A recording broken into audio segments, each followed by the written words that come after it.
बहुत सारे लोग जीवन में हारते भी हैं, बहुत सारे लोग जीवन में जीतते भी हैं। तो हारने वाले और जीतने वाले में सिर्फ एक फर्क होता है।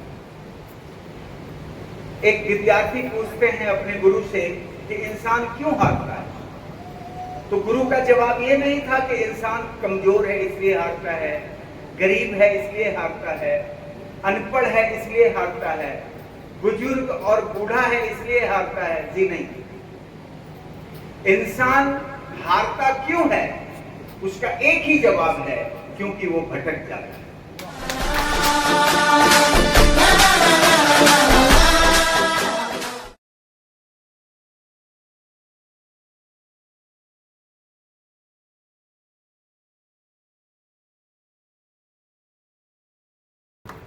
और एक परिचय मैं लेना चाहूंगा कि आप में से अब तो समझ में आ गया, ये इतने लोग मेहमान थे हमारे जो जुड़े नहीं थे, बाकी सारे लोग ऑलरेडी जुड़े हुए हैं। yes, हमारे एसोसिएट्स हैं, ये तो पक्का हो गया।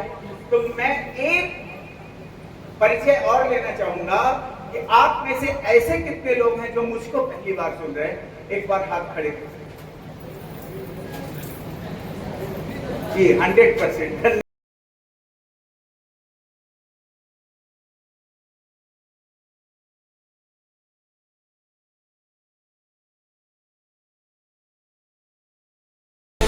बैठा हुआ कोई भी व्यक्ति, आज इस हॉल में बैठा हुआ कोई भी व्यक्ति यदि अपने आप को सीखने के लिए थोड़ा सा तैयार कर ले, आज इस हॉल में बैठा हुआ कोई भी व्यक्ति यदि अपने आप को बदलने के लिए थोड़ा सा तैयार कर ले, तो ये मेरा वादा नहीं बल्कि दावा है कि आने वाले दिनों में बड़ी बड़ी कामयाबी आपके।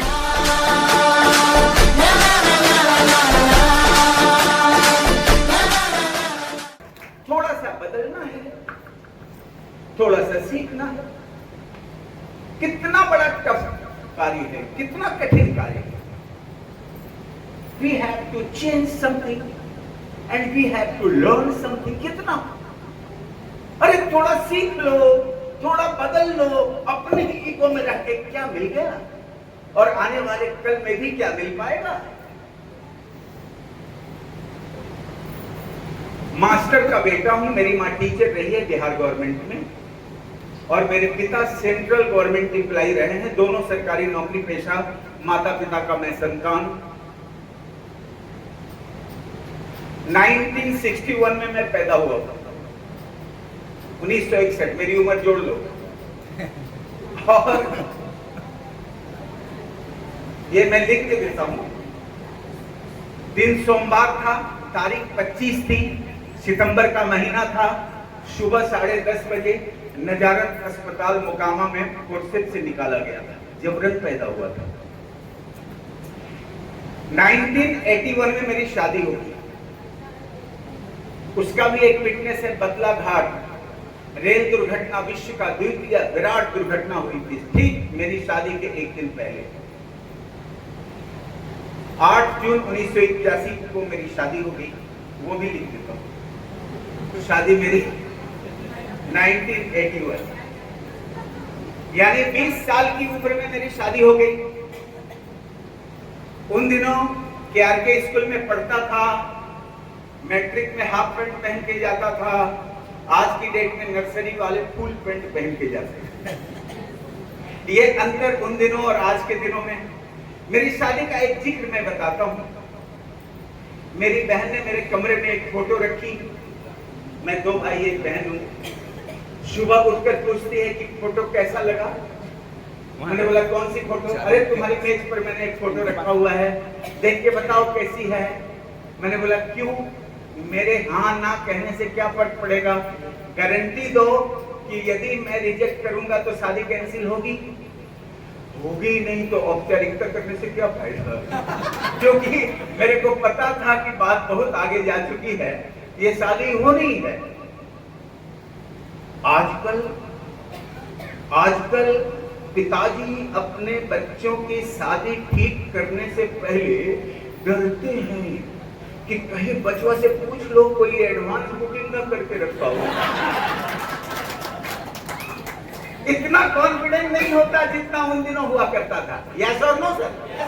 माहौल में बहुत बदलाव आया है।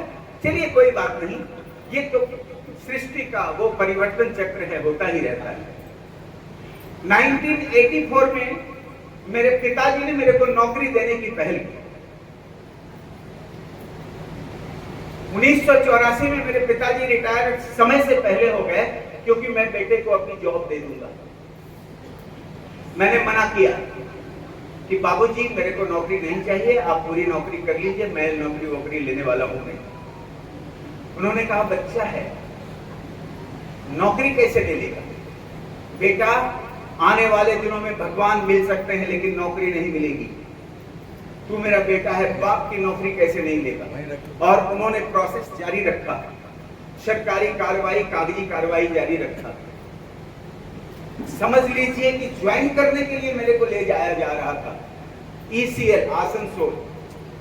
मैं अकेला नहीं गया, अपनी माँ को साथ लेकर गया, क्योंकि मेरी माँ एक पढ़ी लिखी शिक्षित महिला शिक्षिका थी और वो मेरी भावनाओं को समझती थी। मैंने साफ साफ बोला था कि माँ, रोटी कम पड़ गई है तुम्हारी, मैं नौकरी नहीं करना चाहता, मेरे को छोड़ दो। लेकिन वहां जाकर माँ ने मेरा साथ दिया कि जब ये नौकरी करना नहीं चाहता तो क्यों दे रहे हैं, छोड़िए, किसी और को दे दीजिए। तब मेरे बाबूजी ने बोला, क्या कारण है नौकरी नहीं करेगा? मैंने बोला, आप जितना भी प्यार से आज अपनी नौकरी दे दीजिए, आने वाले कल में जब नाराज होंगे तो ये कहने से भी नहीं चुकेंगे कि इस नालायक को अगर मैंने अपनी नौकरी ना दी होती तो ये भीख मांग रहा होता। मैं कुछ भी अपने पुरुषार्थ से हासिल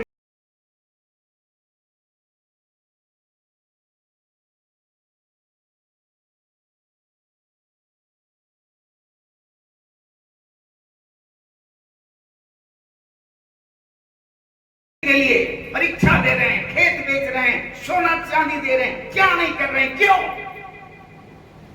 नौकरी ही एक जीवन का जरिया है, नौकरी ही आपके जीवन के बड़े गोल का माध्यम है। अरे इस दुनिया में कौन ऐसा व्यक्ति है जो नौकरी करके नंबर 1 बना है? अरे एक भी व्यक्ति को बता दो जो नौकरी करके सफल हुआ है, एक भी नहीं, नहीं नहीं, नो, नेवर। नौकरी सिर्फ नौकर बनाती है, मालिक नहीं बनाती।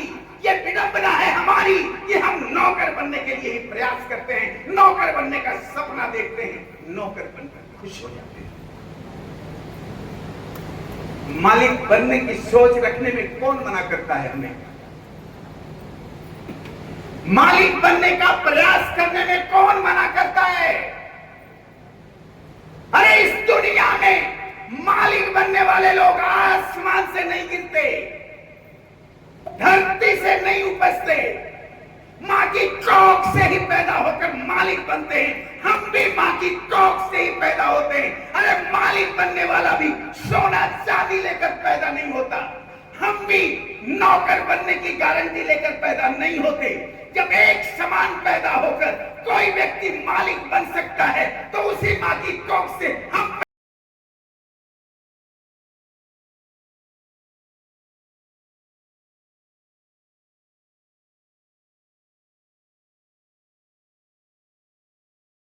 भी कमजोर क्यों ना हो, जितना भी लाचार क्यों ना हो, जितना भी दीनहीन क्यों ना हो, अगर अपने रास्ते पर बिना भटके वो चलता रहेगा तो जरूर जीत प्राप्त करेगा, सफलता प्राप्त करेगा।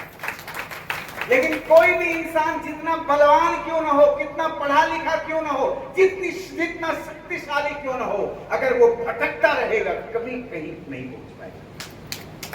हमारी हार और हमारी असफलता का एक कारण है हमारा भटकाव।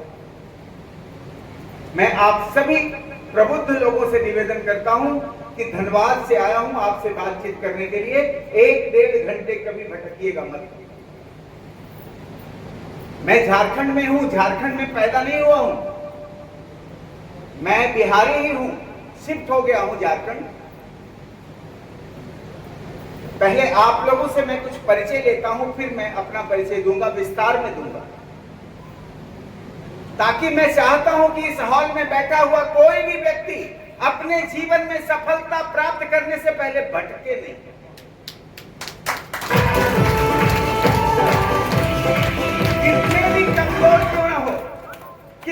कितनी गरीब क्यों ना हो, एक बार मेरे को देखिए, हमेशा आपको ऊर्जा और ताकत मिलेगी। मैं एन विलोचन हूं, पूरा नाम मेरा नलिन विलोचन है, बिहार से हूं, लेकिन अब झारखंड में रहता हूं, धनबाद कोलसी, धनबाद। दोस्तों, मेरे को एक बात बताइए कि आज इस महफिल में जितने भी लोग हैं, उनमें ऐसे कितने लोग हैं जो अभी तक सिस्टम से जुड़े नहीं, बिल्कुल ही नए हैं, यानी जिनको हम कहते हैं प्रोस्पेक्ट्स। ऐसे कितने लोग? हाथ खड़े कीजिए ना, बिंदास होकर हाथ खड़े कीजिए। जो आरसीएम से जुड़े नहीं हैं, जो हमारे मेहमान हैं, हाथ खड़े कीजिए। एक बार खुद से खड़े हो जाइए, खड़े भी हो जाइए, अपनी टांग पर खड़े हो जाइए। आहा, क्या बात। देखो हमारी बेटियां भी खड़ी हो गई। सुनना, मेरी बातों को मेरी भावनाओं से बिल्कुल अपनी भावनाओं को जोड़ना। आप सभी हमारे मेहमान हैं, आरसीएम के दरवाजे पर कदम रखने वाले, पहला कदम रखने वाले लोग हैं। आने वाले कल की शुभकामनाएं देते हुए मैं अपने बाकी साथियों से अनुरोध अपील करता हूं कि इन मेहमानों के लिए जोरदार तालियां।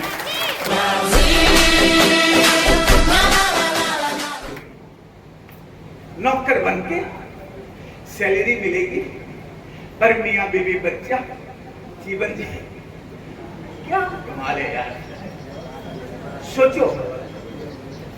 सोचो, अंबानी, टाटा, अडानी, जिंदल, मित्तल, बहुत सारे लोगों को जानते हैं आप। ये सब आसमान से नहीं गिरेगा, इसी धरती पर पैदा होकर मालिक बने। और उनके बेटे को जाकर पूछो कि कलेक्टर बनने का परीक्षा क्यों नहीं देता, जाके अनंत अंबानी को बोलो कलेक्टर बनो। हाय हाय हाय, वो मालिक है, वो कलेक्टर नहीं बनेगा, क्योंकि कलेक्टर भी है तो वो नौकर है। हेलो, है या नहीं है? अरे भाई, बड़ा नौकर है और क्या, कलर छोटा नौकर, लेकिन अल्टीमेट है तो नौकर ही। इसका एक कारण मैं बताता हूं। हमारे घर में बच्चा पैदा होता है, नहीं तो पैदा होते ही पता चलता है क्या हुआ, लड़का हुआ, फिर थाली बजती है, मजा आता है, एकदम सभी खुश हो जाते हैं, मेरा बउआ, मेरा सोना, मेरा राजा। हाय हाय हाय। और उस बच्चे के कान में उसका बाप कहता है मेरा बेटा दरोगा बनेगा, उसका नाना कहता है मेरा बेटा कलेक्टर बनेगा। सब अपना सपना उस बच्चे के कान में ट्रांसफर करते हैं, सब नौकरी बनने का सपना उसको देते हैं। और वो बुतरू बच्चा वो उसी माहौल में बड़ा होता जाता है, और फिर वो अपने अंदर एक कमिटमेंट लेता है कि मैं बड़ा होकर नौकर बनूंगा, यानी नौकरी करूंगा, दरोगा बनूंगा, कलेक्टर बनूंगा। वो घी के दिए जो जलते हैं, घी के लड्डू जो बांटे जाते हैं उसके जन्म के उत्सव पर, और उसके बाद उस दिन घी के दिए जलाए जाते हैं, घी के लड्डू बांटे जाते हैं, जिस दिन वो बंदा अपनी कड़ी मेहनत या जैसे भी एक नौकरी हासिल करता है। जब वो लड़का नौकरी हासिल कर लेता है तो भी उस दिन उत्सव होता है उसके घर। घी के दिए जलाए जाते हैं, घी के लड्डू उस दिन भी बांटे जाते हैं, सब लोग मस्ती करते हैं, एंजॉय करते हैं। और जिसको नौकरी प्राप्त हो चुकी होती है वो भी खुश होकर अपने ही हाथ से अपनी पीठ ठोकते हुए शाबाशी देता है कि वाह बेटा विलोचन, तू नौकर बन गया, तू नौकर बन गया। हम नौकर बनकर खुश हो जाते हैं, यही हमारी गरीबी का मूल कारण है। अभी सर ने बोला ना 4 करोड़ का मेरा टर्नओवर होता है, एक स्टाफ नहीं है, एक दुकान नहीं है, एक बिजली बिल नहीं लगता, कोई सिक्योरिटी का सवाल, क्योंकि वो मालिक है।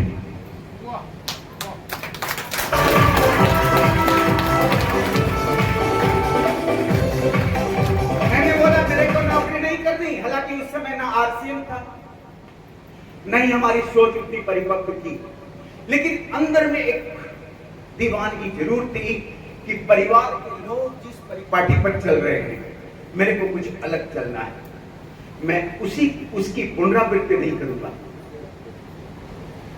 क्योंकि किसी के मुंह से सुना था, लोगों ने बोला कि लीक लीक लीक कहीं चले, लीक कहीं चले कपूत, लीक झाड़ी के तीन चले, शायर सिंह सपूत।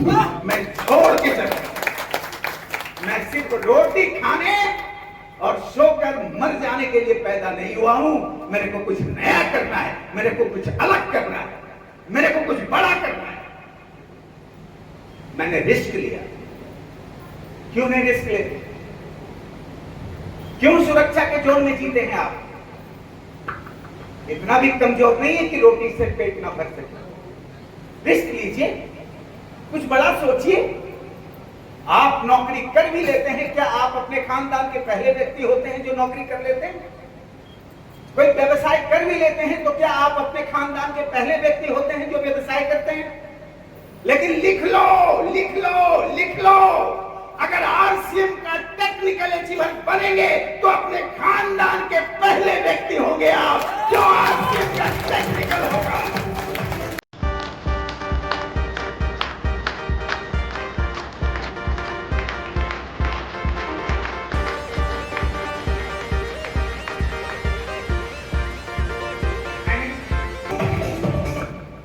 $15,000 में नौकरी बेची। मेरे ही उम्र का एक व्यक्ति जो मेरे पिताजी को रोज दूध पिलाता था, तबेले गाय भैंस पाल के रखा था, उसने $15,000 दिए, मेरी नौकरी उसने लिया। अब सोचिए मेंटलिटी का, देयर इज ओनली डिफरेंस, एकमात्र फर्क किस बात का? सोच, वर्क, मेंटलिटी फर्क। ये ईंधन है, कारवा में या बाइकवा में जो पेट्रोलवा डालते हैं, वही इंसान के जीवन का ईंधन है, आपकी सोच। मैं नौकरी से मुक्त होकर खुश हो रहा था और वो बंदा मेरी नौकरी को लेकर खुश हो रहा था। यही तो फर्क था हमारे और उसकी। और हमारी बहनें बैठी है और बेटियां भी बैठी है। सुनो, करो इस बिजनेस को, देख लेना, गुमनामी से अगर इंडिया के लेवल पर तुम्हारा नाम नहीं आया तो फिर कहना।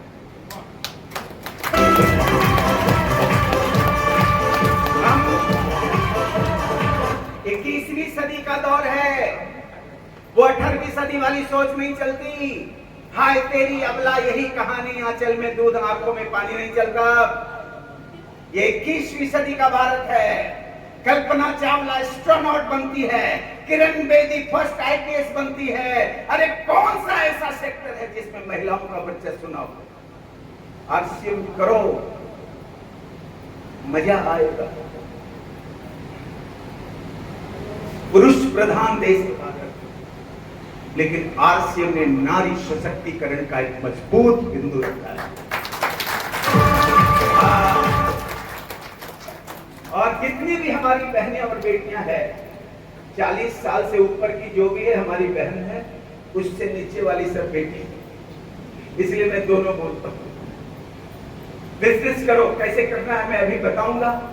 इस बिजनेस से जीवन में कैसे बदलाव आते हैं ये भी देखो, किसी और का नहीं, मैं खुद के जीवन से आपको कुछ उदाहरण दूंगा। सर, नौकरी छोड़ने के बाद पिताजी नाराज हुए, लेकिन मैं कलकत्ते चला गया। 1991 में मैं कोलकाता जाता हूं। इधर देखिए, 89 में मैं कोलकाता चला गया एक बिजनेस लगाने के लिए। बाप की नौकरी छोड़ ही चुका था। मेरी मां के अकाउंट में जो भी पैसे थे और मेरी पत्नी के जो जेवरात थे, मास्टर अमीर नहीं होता, बस मास्टर अपने बच्चों को इलिटरेट नहीं रखता, अशिक्षित नहीं रखता, अनपढ़ नहीं रखता, और बहुत धन भी नहीं होता उसके पास, लेकिन टीचर विश्व का, इस धरती का सबसे श्रेष्ठ कार्य है जो भारत के भविष्य के निर्माता होते हैं। जितने भी शिक्षक या शिक्षण कार्य से जुड़े लोग यहाँ हैं, उनके लिए एक बार ताली बजा सकते हैं।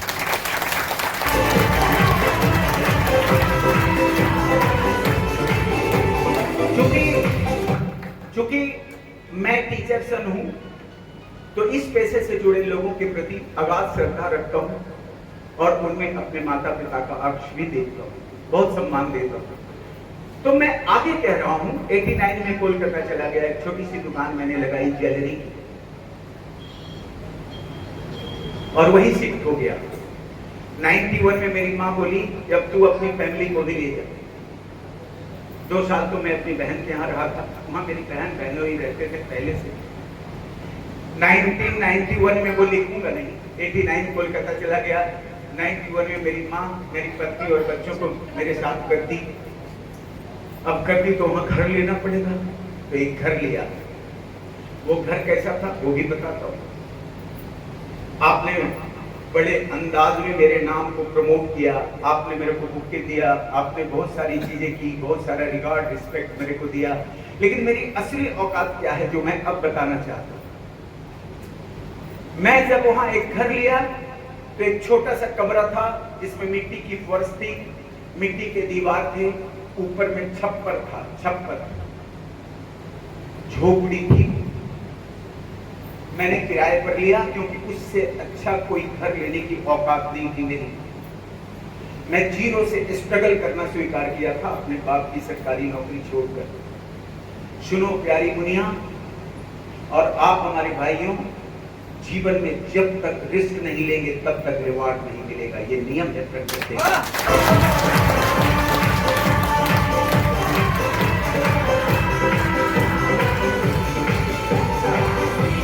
हवाई जहाज सबसे ज्यादा सुरक्षित हैंगर में होता है। एयरपोर्ट पर एक हैंगर होता है, उसका भाड़ा लगता है। सबसे ज्यादा सुरक्षित वो हवाई जहाज वहीं पर होता है। पानी वाला जहाज शिप, वो सबसे ज्यादा सुरक्षित बंदरगाह पर ही होता है। न डूबने का खतरा, न और भी कोई डेंजरस। लेकिन जरा सोचो, क्या वो पानी वाला जहाज बंदरगाह पर रखने के लिए ही बनाया जाता है? no. क्या उड़ने वाला हवाई जहाज क्या हैंगर में रखने के लिए अरबों रुपए लोग खर्च करते हैं क्या? no. नहीं, यही जिंदगी है। सुरक्षा के शोकेस में मत रहो, इसके लिए तुम पैदा नहीं हुए हो। अरे पानी वाला जहाज बंदरगाह पर रखने के लिए नहीं बनाया जाता, वो तो समंदर की खतरनाक लहरों से लड़ने के लिए बनाया जाता है। क्यों नहीं समझते?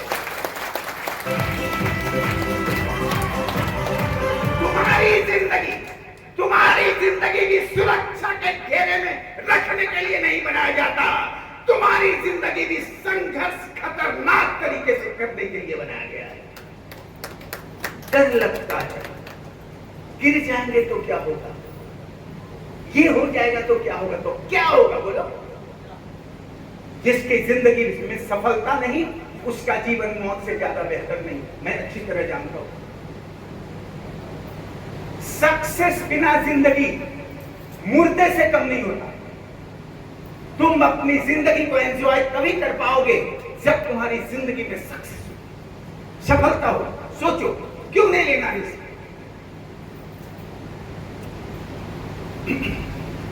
मैंने उस झोपड़े में रहकर कारोबार शुरू किया, घर से दुकान, दुकान से घर, यही चलता रहा। 2-4 साल बाद मेरी मिसेज ने मेरे को बोला कि पैदल आने जाने में दिक्कत होती है तो कोई गाड़ी वाड़ी ले लीजिए। तो मैंने पहली बार गाड़ी खरीदी कलकत्ते में, और वो गाड़ी थी सेकेंड हैंड साइकिल, क्योंकि नई साइकिल खरीदने की औकात नहीं। सोचो बहना, सोचो, बात समझो। उस झोपड़े में जो हम लोग रहना शुरू किए थे, उस झोपड़े में एक चौकी थी, एक केरोसिन स्टोव था, बस जमीन पर खाना खाना, खाना बनना। आगे गंदा सा आंगन था मिट्टी का, उसके चारों तरफ गंदे नाले बहते। उस आंगन के बाद एक गंदा सा पखाना घर, जिसको अंग्रेजी में टॉयलेट भी कहते हैं, सही तरीके से पर्दे भी नहीं। मेरी पत्नी दूर सरकारी नल से पानी लाती, मेरे बच्चे कागज चुनने वाले बच्चों के साथ खेलते। यही मेरी जिंदगी थी, यही मेरी औकात थी और यही मैं था। सोचो, समझो, मेरा बैकग्राउंड यही है। माता पिता की जिंदगी छोड़ो, मैंने अपनी रियल लाइफ जो स्टार्ट की है वो यही जो मैंने अभी आपको बताया। साल 2 साल बाद मैंने सोचा बच्चों को स्कूल में दाखिला दें, लेकिन उससे ज्यादा रोटी थी, मैं कमा नहीं पा रहा था। शायद धन का अभाव हो, शायद अनुभव का अभाव हो, शायद पर्याप्त सपोर्ट ना हो, शायद मेरी किस्मत ही खराब हो। मैं 2 कदम आगे बढ़ने का प्रयास करता तो देखता तो 4 कदम पीछे हो जाता। 91, 95, 98 सन 2000 तक जाते जाते कहानी समाप्त हो गई हमारी। मैं डिफॉल्टर होने लग गया।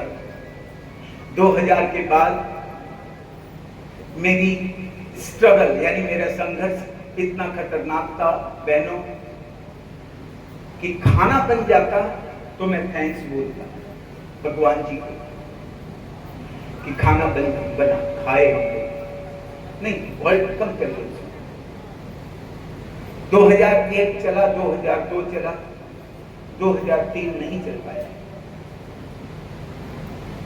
2003 में अचानक थोड़ा और कम कीजिए। 2003 में अचानक कुछ दबंग लोग आते हैं, मेरे को कॉलर पकड़ के बाहर कर देते हैं और मेरी उस छोटी सी दुकान पर 10 ताले लगा दिए जाते हैं। तू डिफॉल्टर हो गया, तू चला जाए यहाँ से, तू देने की औकात नहीं रखता।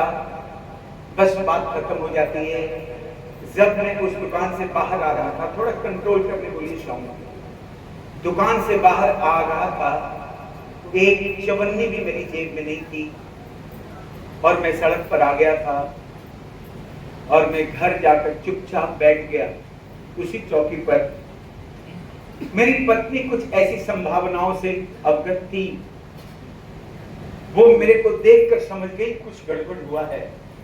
उसने कुछ पूछा बोला नहीं, चुपचाप मेरे बगल में बैठती है, मेरे कंधे पर हाथ रखती है, कहती है सब ठीक हो जाएगा, आप मायूस मत होइए।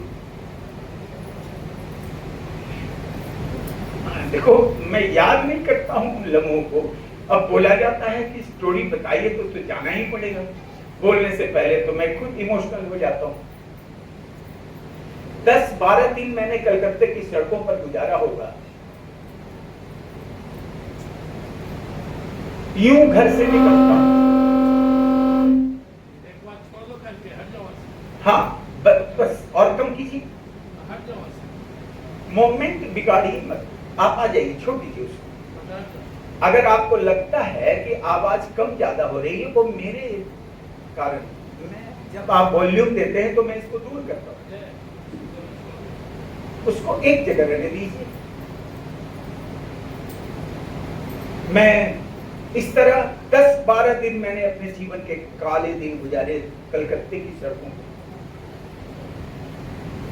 घर से निकलता यूं रोड पर चलता रहता, बस में नहीं चढ़ता क्योंकि बस का अंतिम किराया भी 1-1.5 रुपए होता था जो मेरे पास नहीं होते थे। मैं विक्षिप्त सा हो गया था, पागल जैसा हो गया। गंदे कपड़े, पांव में टूटी चप्पल, बढ़ी हुई दाढ़ी, दुबला पतला व्यक्तित्व, यही तो एनविलोचन था। मैं संबंधित लोगों की चौखटों पर नाक रगड़ता। मैंने कहता कि मेरी फैमिली है, वो खाना खाएगी, मेरे को मेरी दुकान वापस दे दो। नहीं सुनी गई। अंत में मैं मेरे रिलेशन के 2 बंदों ने मेरे को मेरी मां तक पहुंचा दिया। 2003 में मेरी 75 वर्षीय वृद्धा पेंशनर मां, जिसको बिहार गवर्नमेंट पेंशन दे रही थी, लगभग 10,000 उस समय शिक्षक को पेंशन मिल रहा था। एक 42 साल का बेटा अपने 14 साल के संघर्ष में हार कर अपनी 75 वर्षीय माता की गोद में बच्चों की तरह रोने लग जाता है और कहता है, माँ मैं तुम्हारा लायक बेटा नहीं, मैं बहुत नालायक हूं, कुछ नहीं कर पाया माँ, मुझे भूख लग रही है, कुछ खाने के लिए दे दो। ये 42 साल के फ्रॉड ही बोलिएगा, फ्रॉड बेटे कि ये जीवन समझिए कितना वो, मैं क्या बताऊं, शब्द नहीं मिल रहे मेरे को। लेकिन मेरी माँ ने मेरे माथे पर हाथ रखा और कहा, बेटा तू आ गया, बस यही काफी है, मेरे को सरकार पेंशन देती है, तुझे मैं रोटी खिलाऊंगी। मैं आपसे कहना चाहता हूं मित्रों, दोस्तों, मां का कभी अपमान मत करना। मां बहुत पावरफुल होती है। जो मां का सम्मान करते हैं ना, उसका सम्मान सारी दुनिया करती है। ऑलवेज रिस्पेक्ट योर मदर, हमेशा अपनी मां का सम्मान। मेरी मां ने मेरे माथे पर हाथ रखा और इस तरह बोला, मैं रो पड़ा। मेरे अंदर के दर्द आंसू बनकर बाहर आने लग गए। दूसरे दिन मैं सोचा कि कहीं चला जाता हूं, क्योंकि मेरा कॉन्फिडेंट नहीं था कि मैं अपने बच्चों से या फिर अपने छोटे भाई से नजर मिला सकूं, अपनी मां और पत्नी की आंखों में डालकर बात कर सकूं। मैं हारा हुआ था। लोग मेरे पर दया नहीं कर रहे थे। मेरे रिलेशन में भी अच्छे अच्छे नौकरी में थे, फर्स्ट क्लास मैनेजर मेरे बड़े मामा जी थे। उसने कहा, मरने दो इसको। क्या सोचकर इसने अपने बाप की नौकरी छोड़ी? इसको कोई सिंपैथी नहीं देना। इसने खुद अपने जीवन को बर्बाद कर लिया। कोई सिंपैथी नहीं थी सर, क्योंकि मेरी फैमिली में ट्रेडिशन ही था, नौकर बनने का परंपरा थी, नौकर बनने की, मालिक बनने की। सोचना भी गुनाह था। उसकी सजा मेरे को दुनिया दे रही थी कि तू नौकर की औलाद, तू मालिक बनने का सोचा कैसे, अब भुगत। रेलवे स्टेशन पर एक बंदा मिलता है मेरे को, जो मेरे से 15 साल छोटा होता है, और उसने मेरे को पहली बार बताया, भैया आप प्रणाम करता है, क्योंकि वो मेरी मां का विद्यार्थी भी था। फिर उसने कहा, भैया आप आरसीएम जानते हैं? उस स्थिति में मैं था कि मैं ये सोचता कि अगर ये मेरी हालत जान ले तो जो बताना चाहता है वो भी ना बताए। मैंने कहा नहीं जानता, और उसने मेरे को वापस ले आया घर और कहा कि मैं आपको एक मीटिंग में ले जाता हूं। जानते हैं कलकत्ते में बात कैसे बिगड़ी थी? बात इस तरह बिगड़ी थी, उस झोपड़े में एक दिन ऐसा भी हुआ जिस दिन कोई खाना बना ही नहीं था। हम लोग भूखे सो गए थे उस छोटे से झोपड़े में। स्थिति बिल्कुल ही विकट थी। तब मेरे दो भांजियों ने मेरे को पहुंचा दिया मेरी मां के पास। लेकिन उस दिन जो मैं 42 साल का व्यक्ति अपनी फैमिली के साथ जो भूखा रहा था, तब मेरी अंतरात्मा ने धिक्कारा था मेरे को कि तू किस प्रयोजन से जिंदा है और क्यों जिंदा है? तुम्हारे जीवित रहने का औचित्य क्या है? जो अपनी पत्नी और बच्चों का पेट तक नहीं भर सकता, उसका जीने का मतलब क्या है यार? मर क्यों नहीं जाता? कितना बेशरम है कि मरता भी नहीं है। तब मेरे अंदर वो नेगेटिविटी आई थी कि आई शुड कमिट सुसाइड, मेरे को अब मर जाना चाहिए। 40 के बाद तो जीवन ढलान पर आता है। समझना दोस्तों, समझना, आपकी और हमारी कहानी, अपने समाज की एक कहानी बता रहा हूं मैं। और तभी मैं कलकत्ते से मां के पास आया था। उस लड़के ने मीटिंग में ले जाने की बात कही थी, तो मेरी पत्नी मेरे कपड़े धोने लगी।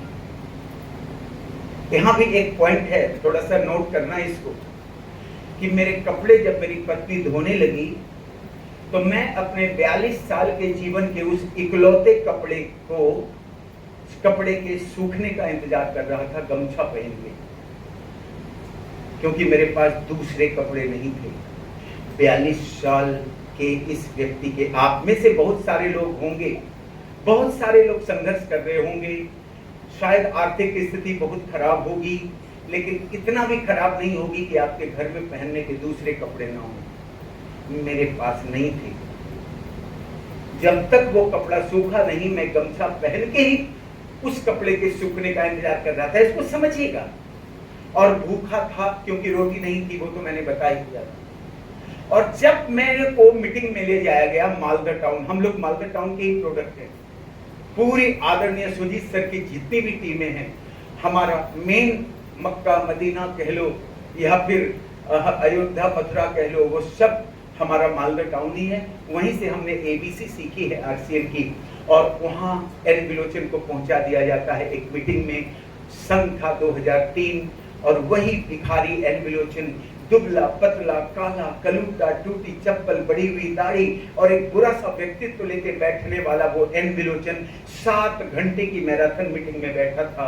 और उस मीटिंग को लेने वाले एक विराट व्यक्तित्व, एक दिव्य आत्मा, और इस आरसीएम के दादाजी कहे जाने वाले आदरणीय पीसी छाबड़ा जी थे। मैं प्रणाम करता हूं उनको। और उनकी मैराथन मीटिंग मैंने 7 घंटे की अपने जीवन में पहली बार सुनी।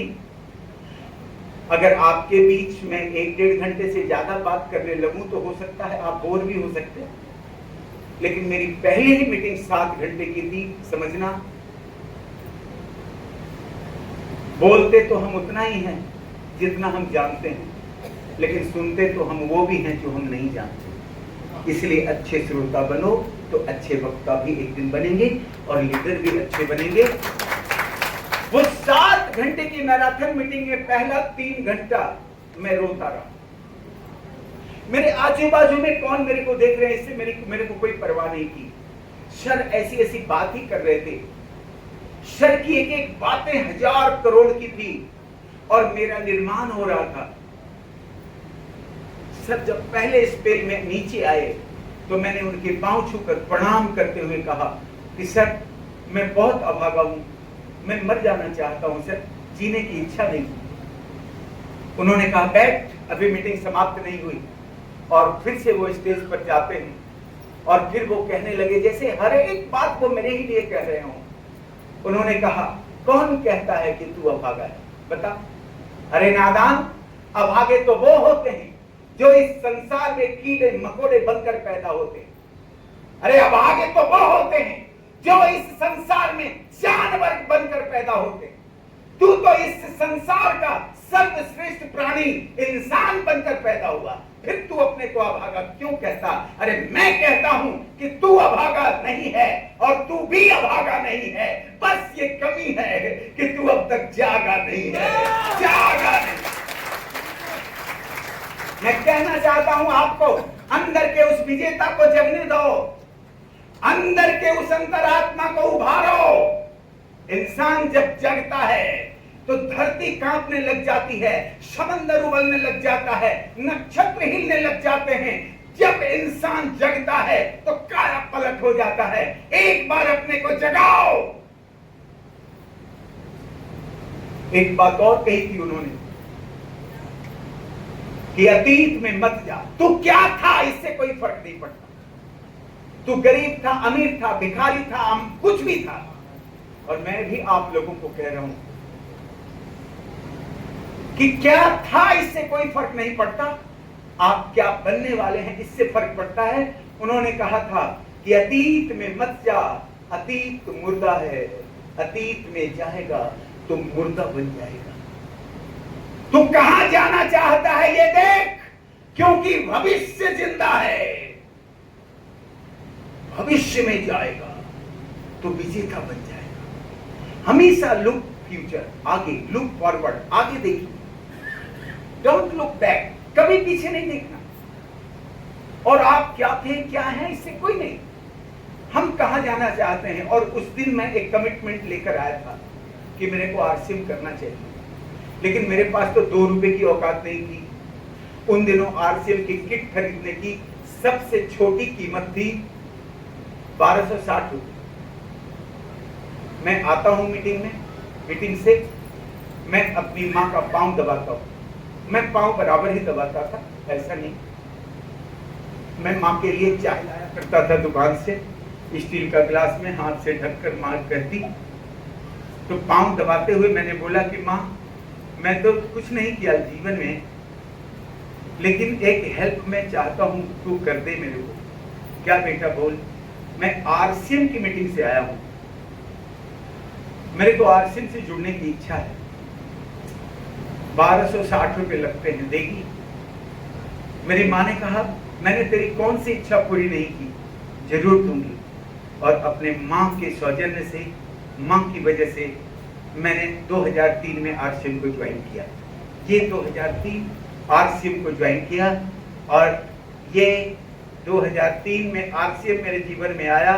और आज की डेट में हिंदुस्तान में आरसीएम के मंच से अगर करोड़पतियों की लिस्ट जारी होगी तो अंतिम में छोटा सा नाम इस एन विलोचन का भी होगा। पूरी जिंदगी ही बदल गई हमारी। अब मैं अपने घर में नहीं रहता हूं जो पैतृक घर है मेरा। मैं लाखों रुपए की इनकम से खरीद कर मैंने शानदार 4 बेडरूम 4 BHK मैं उस अपने फ्लैट्स में रहता हूं, जिसमें ड्राइंग रूम होता है, जिसमें बेडरूम होता है, हर कमरे में एयर कंडीशन होती है। लेकिन मैंने अपने कमरे में नहीं लगाया, क्योंकि मैं तो उन दिनों को साथ लेकर जीता हूं। बच्चों की बात है, चलो रहने दो, कोई बात नहीं। आज कपड़े धोने के लिए वॉशिंग मशीन, इससे रसोई घर में चिमनी लगती है। क्या बात है जी, आज तो मेरी पत्नी और मेरे घर वाले को देख लो तो लगता है कि लाट साहब के खानदान से आई हुई है। मैंने अभी तक 6 गाड़ियां खरीदी है एयर कंडीशन, और 2 मैं बराबर अपने पास रखता हूं। एक मैं खुद के लिए और दूसरा अपनी हेमा मालिनी के लिए। 2 गाड़ी एनी टाइम मेरे पास रहती है। जब मैं फ्लैट से निकलता हूं तो मेरा गार्ड लिफ्ट का दरवाजा खोलता है और मेरे को सैल्यूट मारता है। मैंने कहा गार्ड भाई तू मेरे को सैल्यूट मत मार, अगर ये आरसीएम नहीं होता तो मैं तेरे ही जैसा कहीं गार्ड हो रहा होता। तू भी आरसीएम कर ले। और आज जब मजा आता है कि मैं भारत के और भी अपने बिहार और झारखंड के अलावा अलग स्टेट में जाता हूँ, मेरे को चाहने वाले लोग और मेरे से प्यार करने वाले लोग कितने रहते हैं सर, मैं तो आपको ये बताऊं कि मैं कुछ किस्मत वालों में हूँ। शाहजहां हूँ तो उससे कम भी नहीं हूँ। शाहजहां ने अपनी बीवी के लिए ताजमहल बनाया था, तो मैं अपनी बीवी को एमराल्ड बनाया हूँ, और वो भी 1 लाख रुपया कमाती, वो भी 1 लाख रुपया महीना उसका हाईएस्ट इनकम है 98,000। मैं कहना चाहता हूं और तुम ही लोगों के लिए कह रहा हूं, सुनो। अब मैं 64 का हूं तो मेरी घरवाली भी तो 60-61 की होगी कि नहीं होगी? yes, बोलो बोलो। yes, अब सोचो, जब किसी सौजन्य या किसी उद्देश्य या किसी काम से जब मैं उनको बैंक ले जाता हूं तो बैंक में सिग्नेचर करने की बारी आती है, तो एक तरफ मैं खड़ा रहता हूं, दूसरे तरफ मेरा बेटा खड़ा रहता है, और बीच में उनको ललिता लिखने में 3 मिनट लगता है।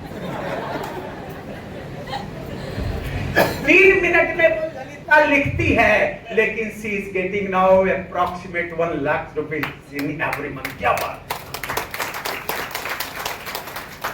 अब समझो, जब 3 मिनट में ललिता लिखने वाली महिला 60-61 साल की लाख रुपया कमा सकती है, तो तुम लोग तो 10 लाख कमा सकती है। एक बार खड़ा तो हो जाओ, है?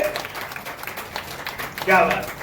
जितनी महिलाएं खड़ी हो जाओ, हाँ वही ना बात, महिलाएं खड़ी होगी, अब पुरुष खड़े हो गए तो मैं इसी कैटेगरी में डाल दूंगा।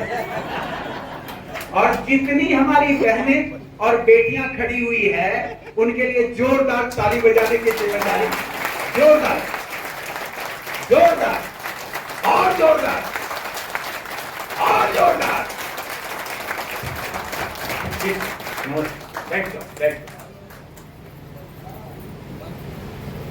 मैं कहता हूं सिस्टम ने क्या दिया, ये तो छोटी छोटी बातें बता दिया, लेकिन सिस्टम ने मूल रूप से क्या दिया मैं लिख कर बताऊंगा, और ये आप सबके लिए मैसेज होगा। आने वाले कल में कितना भी कुछ क्यों ना हो जाए, लोग आपको डिमोटिवेट क्यों ना करे, घर वाले भी आपके खिलाफ क्यों ना हो जाए, याद रखना अपने आरसीएम के रास्ते से कभी मत भटकना। बता देता हूं, नहीं तो जो अपना बनकर आपका रास्ता रोकेंगे वही हारने के बाद आपको औकात दिखाएंगे। कोई नहीं होगा बचाने वाला। और वो जो आपको औकात दिखाएंगे ना, यहां नहीं, यहां दुखेगा, यहां दुखेगा। अपनी व्यक्तिगत सफलता से कभी समझौता मत करना, क्योंकि यही तुम्हारी सक्सेस है, यही तुम्हारा स्वाभिमान है, यही तुम्हारे जीवन का मतलब है। बात को समझो।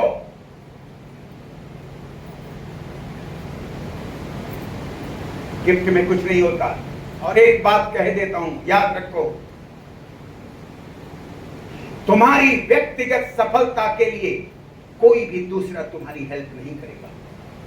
लिख लो, नहीं करेगा, क्योंकि सबकी अपनी जिंदगी है, सबका अपना गोल है, सबकी अपनी जिम्मेदारी है। वो आपके कैरियर के लिए क्यों काम करेगा? उसका अपना भी कैरियर है। चाहे पति हो, पत्नी हो, बेटा हो, बाप हो, मां हो, कोई भी हो, पैसा दे देगा, लेकिन आपके कैरियर के लिए सिर्फ और सिर्फ एवं सिर्फ आपको ही काम करना होगा। याद रखना, मैं कभी नहीं सुनता हूं, लोग सोते रहते हैं, मैं जग जाता हूं, मैं तैयार होता हूं, मैं रेलवे स्टेशन आता हूं, बेटा को कहता हूं छोड़ दो, क्योंकि ये मेरी जिम्मेदारी है, मैं हूं। कभी मैं बेटे का आदर्श हूं, मैं भीख मांगता तो बेटा भी लात मारता। याद रखना,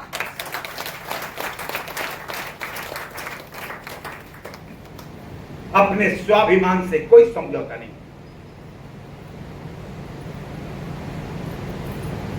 इस सिस्टम ने दिया क्या, लिख कर बताता हूं, देखो क्या दिया, और खोज लेना दूसरी जगह।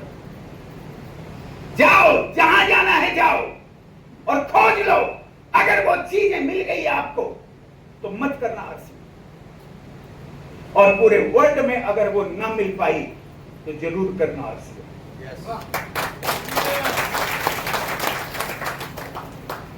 क्या क्या दिया, एविडेंस के साथ बताऊंगा। ऐसा नहीं कि मैं बहुत बड़ा जानकार पंडित हूं, मैं प्रवचन दे रहा हूं, जी नहीं। प्रवचन या तेल ले, मैंने कुछ भी खुद का बताया, मैंने किताबी बातें नहीं की, भुगती हुई बातें मैंने की। पहला जो आपको इस सिस्टम से मिलने वाला है वो है, क्या लिखा, क्या लिखा, बोलो, आप लोग दे रहे कि नहीं दे रहे? रॉयल्टी अचीवर हमारे सर ने कितनी बातें की, मान सम्मान ही तो है। बोलो बोलो। अभी ट्रेन में आ रहा था, तरेगना आने से कुछ पहले एक यंग मैन ने मेरे तरफ हाथ बढ़ाया और कहा कि सर सर सर सर, मैं आपको जानता हूं, लेकिन आपका नाम मैं भूल रहा हूं। तो मैंने भी हाथ बढ़ा दिया, औपचारिकता में मैं पीछे क्यों रहूं? मैंने कहा यस यस, मैं एनगिलोचर, यस यस सर एनगिलोचर। उसने बोला सर मैं पिन लेवल पर भी पहुंचा था, पीयूसी भी थी मेरी, लेकिन मैं 10 साल से आरसीएम से बाहर हूं, इसीलिए आपका नाम भी भूल गया सर। सोचो, अगर अपने बाप की नौकरी कर लेता तो ऐसी बातें होती? no. बोलो ना। no. अभी मैंने उम्र कितनी बताई? 4 साल पहले मैं रिटायर हो चुका होता, और फिर जीने का नहीं, मरने का इंतजार कर रहा होता। यही होता। और मैं जितने 50 प्लस हैं, मैं उनके लिए कुछ कहना चाहता हूं। सर, जीवन में सब कुछ खत्म कभी नहीं होता। चाहे जितने भी उदास हो जाइए, जितने भी मायूस हो जाइए, जितने भी नीचे गिर जाइए, जितने भी फेल हो जाइए, जितना भी असफल हो जाइए, लेकिन किसी भी हाल में सब कुछ खत्म नहीं होता। एक आशा की किरण रहती है, उसी को जगाइए। और जब तक हम जीते हैं तब तक हम कुछ इतिहास रच सकते हैं सर। मरने से पहले मत मरिए। ये तरुण सागर है ना, क्रांतिकारी संत, नाम सुना कि नहीं सुना? यस, धीरे धीरे बोल रही है। अरे क्रांतिकारी संत बराबर टीवी पर आते हैं, उनकी किताबें छपती है, बिकती है, चिल्ला चिल्ला कर बोलते हैं, निहंग रहते हैं। सुना कि नहीं, देखा कि नहीं? उन्होंने एक बात कही थी, मैं आपको बताना चाहता हूं। उन्होंने कहा जीने के लिए भोजन जरूरी है, उससे ज्यादा पानी जरूरी है, उससे ज्यादा हवा जरूरी है। यस और नो? लेकिन मरने के लिए क्या जरूरी है? बैठे बैठे दिमाग का नस फट गया, मर गए। बैठे बैठे हृदय गति रुक गई, मर गए। लेकिन अफसोस तो तब होता है जब लोग मरने से पहले भी मर जाया करते हैं। इंसान की एक मौत उस दिन भी होती है जिस दिन वो निराश होता है।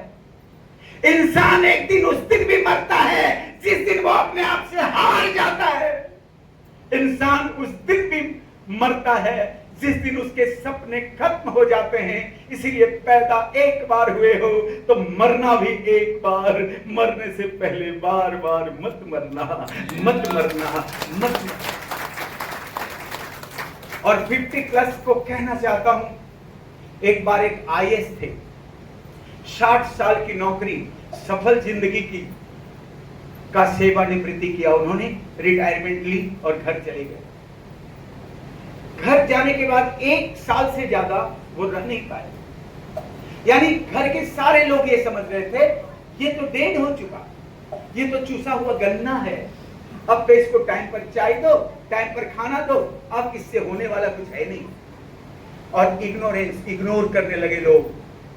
लेकिन वो आईएएस भी एन विलोचन से कम नहीं था। वो अगले ही महीने विदेश का टिकट बनाया, परिस्थितियां भांप ली उन्होंने और वो विदेश चले गए। विदेश जाकर उन्होंने एक बिजनेस शुरू की और अगले 30 वर्षों में जब वो 90 साल के हुए तो वो अरबपति बन गए। और फिर उन्होंने किताब में एक लाइन लिखी कि अगर मैं आईएएस से रिटायर होने के बाद घर में ही रहता तो 2-4 वर्षों में ही मैं मर चुका होता। लेकिन जब विदेश आया मैंने नई एनर्जी, नया माहौल, नया बिजनेस, नई शुरुआत मैंने की, तो अगले 30 वर्षों में मैंने वो हासिल किया जो 60 वर्षों में हासिल नहीं हुआ था। ये जिंदगी का नाम है। 60 साल हुआ तब तो बूढ़े हो गए भैया, अब तो दांत टूटने लगे, तो कैप लगाइए, स्वस्थ रहिए। फीलिंग एज क्या है? सिर्फ एक न्यूमेरिकल है, गिनती है। 58 से 59, 59 से 60। कौन कहता है बूढ़े हो गए? अपने जज्बात में एक फर्क इत्फा रखता हूं, दिल का सच्चा हूं, मोहब्बत की जुबा रखता हूं। ढलती सूरज की हंसी तुम ना उड़ाना यारो, लाख बूढ़ा हूं, इरादे तो जवा रखता हूं। अमिताभ बच्चन कहते हैं बूढ़ा होगा तेरा बाप। अभी बहुत सारे काम हमारे को करने हैं, इसीलिए फीलिंग मत लाइए बुढ़ापे की। यंग मैन एकदम। सबरेज सर मेरे से 20 साल छोटे हैं, पूछिए सर, जब भी मेरे को फोन करते हैं मैं तुरंत हाजिर होता हूं। एक बार चेक करिएगा, मेरे को 2 बजे रात में फोन करिएगा, अगर एक रिंग में फोन नहीं उठा तो फिर कहिएगा। कॉन्शियस हूं, आगे बढ़ना चाहता हूं, हासिल करना चाहता हूं। स्वस्थ रहिए, थोड़ा कम खाइए, अच्छी नींद लीजिए, प्रोटीन खाइए, सप्लीमेंट लीजिए, शुद्ध भोजन आर्सियन का कीजिए, स्वस्थ रहेंगे आप। लटक पटक खाएंगे, बाजार का खा लेंगे, तेज जहर वाला खा लेंगे, अब बोलेंगे बुढ़ापा आ गया। मैंने क्या क्या बोला? शुद्ध भोजन खाइए, बोला कि नहीं खाइए? बोला कि नहीं बोला? शुद्ध भोजन कहां मिलता है? 100% यूजर बनिए, बहुत पैसा जमा करेंगे बैंक में, अंबानी बन जाएंगे। हटाइए, अपने शरीर के ऊपर खर्च कीजिए। शरीर भी एक बैंक है, शरीर हमारा व्यक्तित्व है, यही हमारा धन है, यही हमारा शोरूम है। काहे में खर्च कीजिएगा? सप्लीमेंट खाने में, बताइए। और तुम लोग भी कहा नहीं खाएगी न्यूट्रीशार्वी में वेज ओमेगा DHA 200 काहे नहीं खाएगी, काहे नहीं वो प्रोटीन पिएगी, महिला वाला प्रोटीन का क्या ना स्ट्रॉबेरी क्यों नहीं पिएगी, क्यों नहीं पिएगी? 5,000 रुपए बचा के कौन कहाँ बन जाएगी, टाटा रतन टाटा बनेगी। अरे खाओ पियो मस्त रहो, यही शरीर तुम्हारी दुकान है, तुम्हारा व्यक्तित्व है, रक्षा करो इसकी। मैं एक बात पूछता हूं आपको, आपके जीवन का सबसे अनमोल धन क्या है? बोलो। शरीर, सोना चांदी रुपया पैसा घर जमीन गाड़ी मोटर रिश्ते रिश्ते रिश्ते रिलेशन सब आपके जीते जी भी खत्म हो सकता है। हेलो लेकिन ये शरीर आपके अंतिम सांस तक आपका साथ देगा, क्यों नहीं इसको केयर करिए। सर हेल्थ कार्ड बहुत महंगा है, तो सस्ता वाला खा के अडानी बनेंगे आप। 2 रुपया बचा के 10 रुपया बचा के जैसे लगेगा कि एकदम अरे कमाल है। शरीर से ज्यादा महंगा कुछ भी नहीं है। आप घटिया सामान खा लो, अब बीमार पड़ के 10,000 डॉक्टर को दे दो, कौन सी चतुराई है, कौन सी बुद्धिमानी है? समझिए, मेरे को देखिए, look at me, I am N Bilochan my dear. मेरे ऊपर शोध कीजिए, मैं मास्टर का बेटा हूं, आज तक मैं कभी जेल नहीं गया हूं। भारत के किसी थाने में मेरे नाम से कोई FIR नहीं है, भारत की किसी अदालत में मेरे नाम से कोई मुकदमा नहीं है। मैं शुद्ध ईमानदार व्यक्ति हूं। लोग कहते हैं कि जो मर्द जेल नहीं जाते वो अधूरे होते हैं। मैं अधूरे ही रहना चाहता हूं, मैं पूरा नहीं होना चाहता हूं। और मैं मिथ्या संभाषण नहीं करता, मैं हमेशा सत्य और सच बोलता हूं। और सच ये है, 64 साल की उम्र में 1 सेकंड के लिए भी मैं कभी अस्पताल या नर्सिंग होम नहीं गया, नहीं गया। और सुनो, दवा नहीं खाई, सिर्फ दतिया वाला प्रॉब्लम।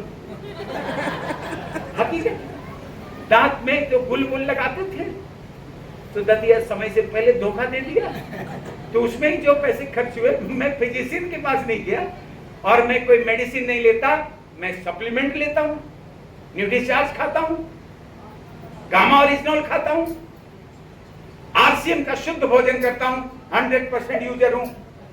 बनो, ऐसे ही बनो। और मैं 64 साल में भी हीरो हूं। ना ना ना, निमकवा यहां से मत लीजिए, वहां से लीजिए, तो जीरा यहां से नहीं लिया। क्या लगे हैं चवन्नी अठन्नी में। सर ने क्या बोला, 1 महीने में कितनी इनकम बताई? बोलो बोलो। हाय हाय हाय, कितना बोला? अब बोलो, 4 लाख की इनकम जब आने लगेगी तो जीरा और तेल कितना महंगा रहेगा। सोचो सोचो। देखो, अमीर बनने का काम कोई गरीब बनने वाली मानसिकता से करे तो कभी अमीर बनेगा? कमाल है। देखो, हमारे को जो मिला, 5 चीजें मिली मेरे को, और मैं बता रहा हूं।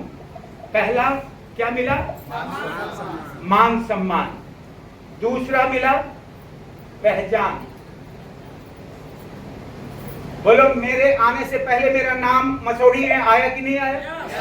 That is identification, your personal identification. आपकी एक पहचान बनती है, आपके पिता के कारण नहीं, आपके बेटे के कारण नहीं, आपकी पत्नी आपके पति के कारण नहीं, खुद की एक पहचान बनती है। समझो। तीसरा जो आपको मिलता है वो है कार्य संतुष्टि। देखो, मैंने लिखा है कार्य संतुष्टि, माने जॉब सेटिस्फैक्शन, इसको अंग्रेजी में कहते हैं। आप लोग तो समझदार बुद्धिमान प्रबुद्ध लोग हैं। कितने ही लोग अपनी ऑफिस में काम करते हैं और उसी की आलोचना करते नहीं करते?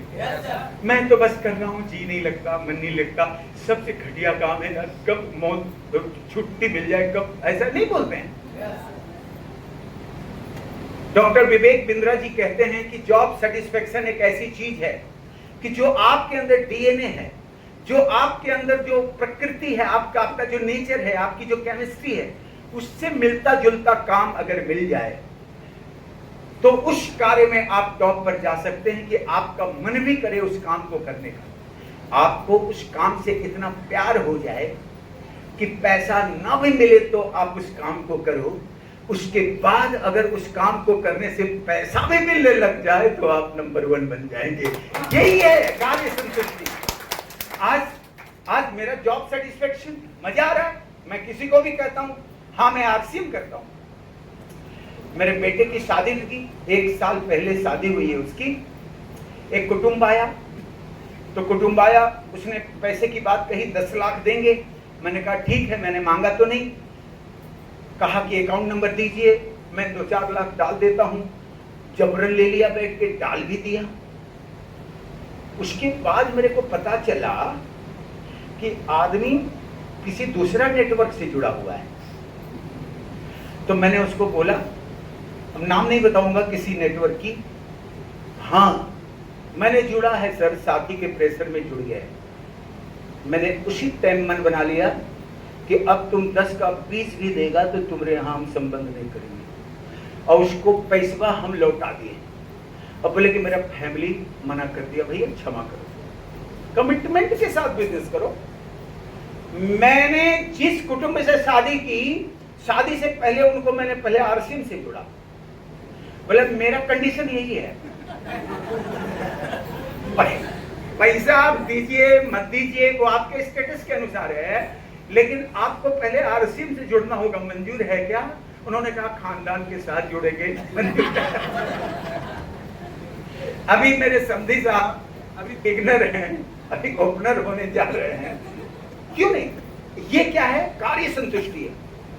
मैं किसी से भी कहता हूं यस मैं आरसीएम का टेक्निकल अचीवर हूं, मैं आरसीएम करता हूं, अरे कमाल है।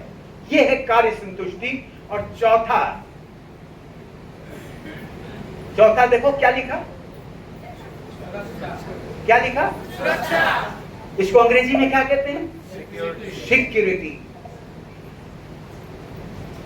सिक्योरिटी, सिक्योरिटी, सुरक्षा, सुरक्षा, सुरक्षा बोल बोल के सारी जिंदगी असुरक्षित रहती। ये बोलते हैं कोई कि बस ये पॉलिसी ले लीजिए, सुरक्षा है, सुरक्षा खाक है। एक तो मरने के बाद दोगे, ऊपर से एक बार दोगे। सही है कि गलत है? देगा तो मरने के के बार देगा। कौन सा सुरक्षा? मेरे जीते जी तो असुरक्षित। साला जब तक जिया फाका कसी में, मरने के बाद की सुरक्षा, ये कौन सी सुरक्षा? मैं कहता हूं सुरक्षा की परिभाषा सुनो क्या है। Real definition of security I am telling you my dear ladies and gents, sister and brothers. सुरक्षा की मुख्य परिभाषा क्या है? मेरे से जानो, मैं बताता हूं। सुरक्षा का मतलब है जो काम हम कर रहे हैं बदले में जो मिल रहा है, हम उस काम को ना भी करें तो भी वो मिलता रहे। हम इस दुनिया में ना भी रहें तो भी हमारे बेटे पोते पड़पोते लड़पोते छड़पोते को मिलता रहे। इसको कहते हैं सुरक्षा। कहीं है ऐसी सुरक्षा? है? अगर है किसी कोने में तो आ जाना, धन्यवाद मेरे को बताना। उसी दिन मैं आरसीएम ड्रॉप करके आपसे जुड़ूंगा। और अगर नहीं है तो चुपचाप आओ इधर। अब एक चीज आप जरा समझ रहे होंगे, देखो मेरी प्यारी प्यारी बहनों, आज हमारे आम समाज में जो धारणा है कि जो 2 लाख रुपया कमा लिया वो सक्सेस हो गया। मैंने 5 पॉइंट बताए सफल जीवन के, 4 बता दिए हैं। अभी तक इसमें पैसे की जिक्र हुई है? बोलो ना, पैसे का जिक्र है? नहीं है, क्योंकि पैसे सफलता का मानक हो ही नहीं सकता। अगर पैसे से सफलता आंकी जाती तो दाऊद इब्राहिम और वीरप्पन ऐसे लोग सफलता की श्रेणी में नंबर 1 होते। तो कभी सफलता पैसे के मानक से नहीं निर्धारित होती है। सफलता इन चीजों के द्वारा आती है। और 5वें नंबर में मैं यहां लिखता हूं जो जो मुझे हुआ है वो है, यहां क्या लिखा, पर्याप्त धन। क्या लिखा, लास्ट में लिखा पर्याप्त धन, इनफ मनी, कि मैं जो लाइफ स्टाइल सर्वाइव कर रहा हूं, मैं जो जी रहा हूं, मेरे जो भी खर्चे हो रहे हैं, उसके लिए किसी के सामने हाथ फैलाने की जरूरत नहीं। पर्याप्त धन मेरे को सिस्टम दे रही है, मैं मस्ती से चल रहा हूं। मेरे को एक बात बता दीजिए आप सभी लोग, ये पांचों चीज एक साथ एक प्लेटफॉर्म पर किसी जगह है? बोलो बोलो। मिनिस्टर बनने के बाद भी है, डॉक्टर बनने के बाद भी है, और लेंगे तो डिमोशन अच्छा नहीं है। लेकिन नहीं है, मैंने भी रिसर्च की है सर, नहीं है तो इस संसार में एक ही जगह है जिसका नाम है आरसीएम। आरसीएम के प्लेटफॉर्म पर ये पांचों चीजें एक साथ मिलती है। तो बोलो आरसीएम करना चाहिए कि नहीं करना चाहिए? yes! करना चाहिए। yes! अब बोलो मेरे पुराने दिन अच्छे थे या मेरे आज के दिन अच्छे? नहीं, जरा टाइट से बोलो ना। कौन सा दिन? पुराना फकीरी वाला जीवन अच्छा था या आज का जीवन अच्छा? तो आप लोग भी बनना चाहते हैं ऐसा? बनना चाहते हैं? अच्छा मेरे को एक बात बताओ, कोई इतिहास कष्ट की कोख से आता है या आराम की कोख से? बोलो बोलो। तो आप लोग अपनी कुर्सी पर जम के ही बैठे हुए हैं, अरे कुछ खड़े बड़े हो जाओ, कुछ थोड़ा कष्ट करो, थोड़ा सा कष्ट करिए, थोड़ा सा एक हाँ, ये हुई ना बात। अब बोलिए कि आप सभी लोग मेरे जैसा बनना चाहते हैं? yes! एक अच्छी जिंदगी चाहते हैं? yes! एक सफल जीवन चाहते हैं? yes! एक लाखों की इनकम जाना चाहते हैं? yes! और अपने बच्चों को एक अच्छी विरासत देना चाहते हैं? yes! तो यस इतना धीरे क्यों बोल रहे हैं? yes! थोड़ा टाइट क्यों नहीं बोल रहे हैं? yes! अच्छा मैं एक ही सवाल करता हूं, उसका आप जवाब दीजिए। क्या आप कामयाब होना चाहते हैं? yes! नहीं तो ये भी लंबा सवाल था, मैं उसको और छोटा बना देता हूँ। क्या आप कामयाब हैं? yes! बोलो हैं। यस हैं। अभी कामयाब बनाना, अतीत और भविष्य में नहीं जीना, वर्तमान को कामयाब बनाना है। अगर आपका सवाल यस में है तो जिंदा लोगों की तरह यस बोलना। बोलोगी? yes! और बोलेंगे? yes! मुर्दे की तरह, जिंदे लोगों की तरह? जिंदे लोगों की तरह। और मेरा सवाल है, क्या आप कामयाब हैं? yes! नहीं, ये आवाज बिहारियों का हो ही नहीं सकता। झारखंड में भी इससे तेज आवाज आती है। थोड़ा टाइट से बोलिए, जरा निकालिए आवाज। अच्छा मेरे को बताओ, ये जो मैंने बताया, ये पांचों चीजें अभी तक आपके जीवन में है क्या? इसको लाना है तो फिर जिंदा दिल बनना है ना, मजबूत बनना है ना। जब कमजोर लोग जीवन की लड़ाई जीतेंगे या मजबूत लोग जीतेंगे? सिंह पुरुषे जय लक्ष्मी। जो पुरुष सिंह के समान होते हैं वही लक्ष्मी को जीत सकते हैं। कमजोर लोगों के बस की बात नहीं है। एक बार मेरे साथ यस बोलना, क्या आप कामयाब हैं? yes! एकदम से निकालिए, सारी ताकत आपकी बाहर आ जानी चाहिए। जैसे मैं बताता हूं, आदरणीय श्री बीसी छावड़ा सर जी कहते हैं कि अपने शरीर की सारी कोशिकाओं, सारी ऊर्जाओं को एकत्रित करो नाभि में, और नाभि की आवाज से हुंकार करो। जीवन में जो हो नहीं पाया वो करने जा रहे हैं हम, तो पूरी ऊर्जा के साथ कहने पड़ेंगे। एक बार मेरे साथ पूरी ताकत के साथ यस बोलो, क्या आप कामयाब हैं? yes! 90% हुआ है, अभी भी 10% बाकी है। बीसी छावड़ा सर जी करके मेरे को बताए कि तू सही से कर नहीं पा रहा, तू पूछ मेरे से, मैं बताता हूं वो कैसे यस कहा जाता है। तो मैंने पूछा कि सर क्या आप कामयाब हैं? तो उन्होंने कहा शेर की तरह क्यों नहीं दहाड़? एक बार ऐसे ही अंदाज में बोलो, और हमारी बहना और बेटियां भी बोलेगी, क्या आप कामयाब हैं?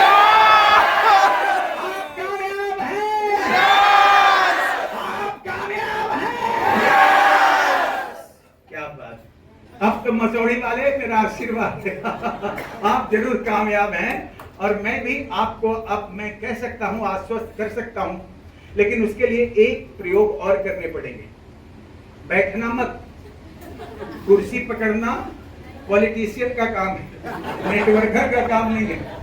अभी खड़े रहना, मैं घंटों से खड़ा हूं आपके समक्ष। तैयार हैं? तो उसके लिए आपको 3 काम करने पड़ेंगे। पहला काम, आपको डांस करना पड़ेगा। अब डांस करने का वो मतलब नहीं एकदम लय में, अरे डांस करें, कुछ हिलाओ, जो हिलता है हिलाओ, ठीक है? एकदम जड़वत नहीं रहना, हिलाना। दूसरा काम, हुटिंग करना। हुटिंग समझते हैं? हुटिंग करना, चिल्लाना। ये सब जिंदा लोग करते हैं, मुर्दा लोग करते हैं। और तीसरा और अंतिम कार्य, ताली बजाना। ये 3 में से कोई तीनों भी कर सकते हैं या कोई एक भी कर सकते हैं, चलेगा। और ड्यूरेशन है 1 मिनट, यानी 60 सेकेंड। याद रखना, अगर मौका चूके तो फिर सोच लो ठाकुर। इसीलिए इस 1 मिनट में सारी ऊर्जा बाहर कर दो। आज ही आपकी टेक्निकल काफी होगी। तो मैं अपने म्यूजिशियन से कहता हूं, एक डांसिंग म्यूजिक आप बढ़िया से लगाइए, ताकि हमारे सारे बंधु दिल खोलकर 60 सेकेंड डांस कर लें, ताली बजा दें।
बैठ जाइए, अब बैठ जाइए।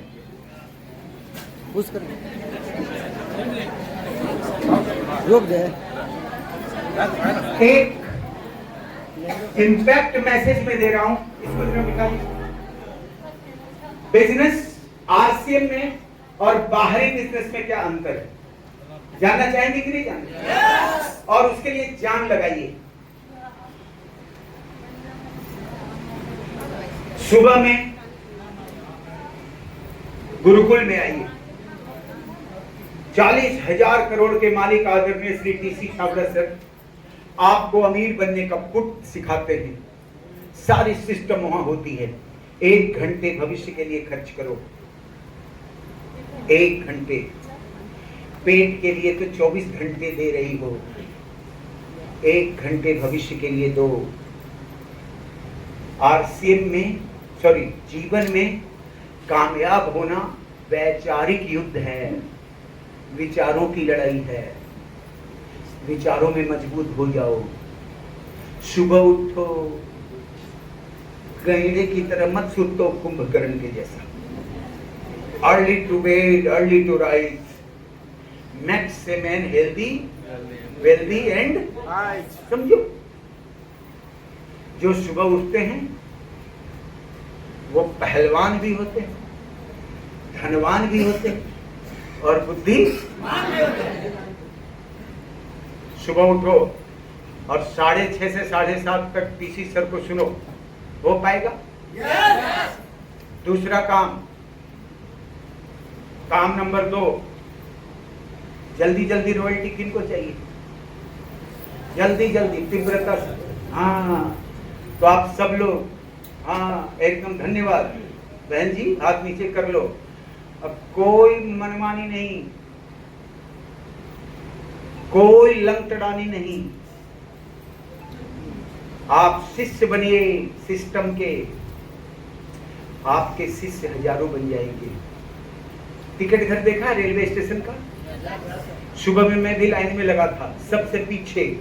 5 मिनट में मैं देखता हूँ सबसे आगे हो मेरे पीछे लाइन बड़ी।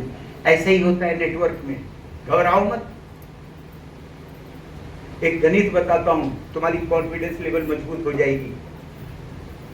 140 करोड़ लोग हैं देश में, जिसमें बमुश्किल 1 करोड़ लोग ही जुड़े हैं। मान लो कभी 2 करोड़ भी बोला जाता है, 2 ही करोड़ मान लो, कितना बच्चा? 138 करोड़। कितना बच्चा? 138 करोड़। कम है सब तो बाकी ये है सिस्टम में आइए। हाँ, दूसरा काम number 2, daily 1 plan, daily 1 plan, एकदम 1 प्लान। खाएं नहीं खाएं, भूखे रहें, कुछ हो, 1 प्लान रोज, सफलता का डोज। मैं बोलूंगा सफलता का डोज, आप बोलेंगे 1 प्लान रोज। तो मैं बोलता हूं सफलता का डोज, सफलता का डोज। और बहुत सारी बहनें नहीं बोल रही है, क्यों नहीं बोल रही? तुमको नहीं करना है। सफलता का डोज, 1 प्लान रोज। 2 बहुत बड़ा काम होगा। बड़े काम से बड़े परिणाम नहीं, छोटे काम से बड़ी परिणाम आते हैं। बड़ी आंखों से बड़े सपने नहीं, छोटी आंखों से बड़े सपने लोग देखते हैं। आज हमारे ग्रेट अपलाइन आदरणीय श्री सुजीत सर को देखो। हम लोगों ने कमोबेश तो साथ साथ ही काम शुरू किया था। सर हमारे अपलाइन में हैं, आज 30 लाख की इनकम। सोचो, अब वो पहले रहते थे क्यूल में, प्रमोशन हुआ तो चले गए पटना, फिर प्रमोशन हुआ तो चले गए दिल्ली, अब और प्रमोशन होगा चले जाएंगे अमेरिका समझो, यही तो है डेवलपमेंट, यही तो है सक्सेस। तो 1 प्लान, सफलता का, और जो नहीं दिखाया, सोचो अपने भविष्य को अपने ही हाथों कब्र खोद रहे। हाँ, तो अपने भविष्य की कब्र खोदना चाहिए, अपने भविष्य का निर्माण करना चाहिए। तो 1 प्लान, 1 प्लान, 1 प्लान रोज दिखाएंगे तो 1 महीना में कितना प्लान होगा? 30 लोगों को प्लान दिखाएंगे। शॉर्टकट प्लान बताएं? आप राह चलते भी दे सकते हैं किसी को भी। मान लो तुम्हारे पास समय कम है तो आरसीएम क्या होता है बताइए? तो आप कहिए कि पंजा बाहर करो, आप लोग भी कर लो। ये प्लान है, पंजा बाहर करिए। जी सर, पंजा बाहर किए और ये हथवा से अंगूठा छुइए, पकड़िए इसको ऐसे और बोलिए कीमत भी कम है। अरे सब लोग बोलो, कीमत भी कम है, क्वालिटी में दम है, खरीदने से इनकम है, तो किस बात का गम है? यही आरसीएम है।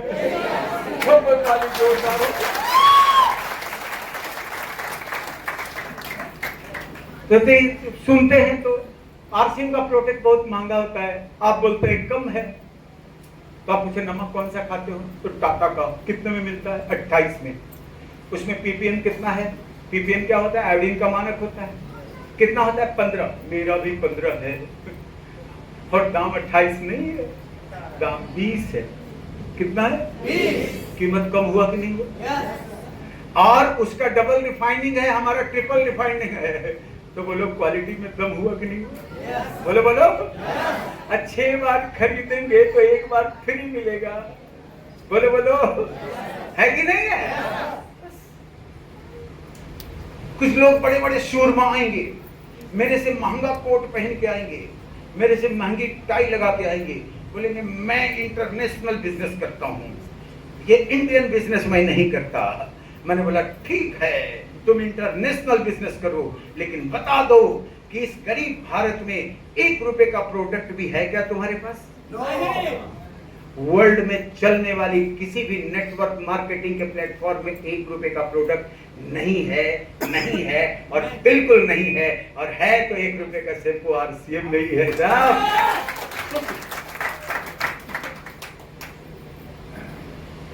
तो एक आदमी को ऐसा नहीं बता सकते आप? एक दिन में एक आदमी को नहीं बता सकती? बोलो बोलो, नहीं बता सकती।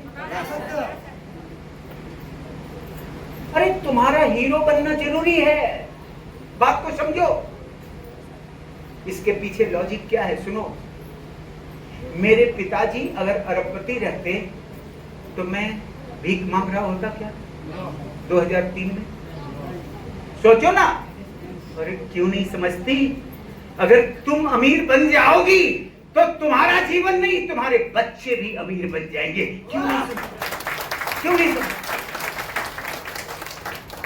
एक प्लान क्यों नहीं दिखाएगी? रोज आपस में बातचीत कम करो, लड़ाई झगड़ा कम करो, टेलीविजन कम देखो, कलर टीवी।